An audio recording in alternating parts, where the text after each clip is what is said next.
Mimi naitwa Josephine Muro na mkazi wa Kibaha. Nimekuja kutibiwa hapa Mlonganzila.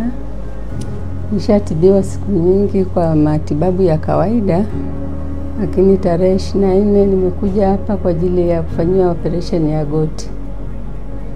Kwa kweli nashukuru, maumivu niliyokuwa nayapata na sasa hivi ni tofauti.